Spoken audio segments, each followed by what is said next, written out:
He's got to be fast and agile and strike in just 4 seconds.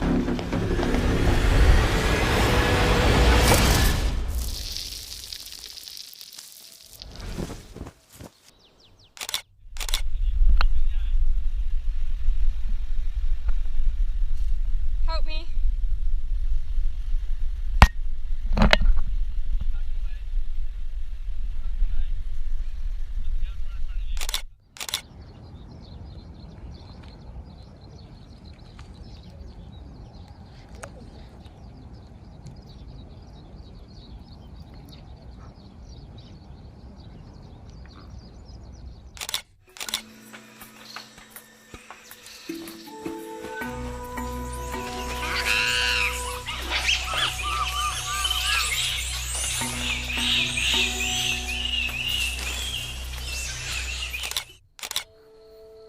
This is the great horned owl's time.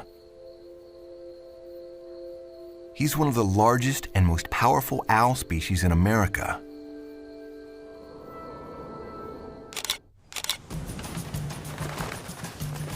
The first method is the flat-out chase. Sometimes it works, but pigeons are fast too.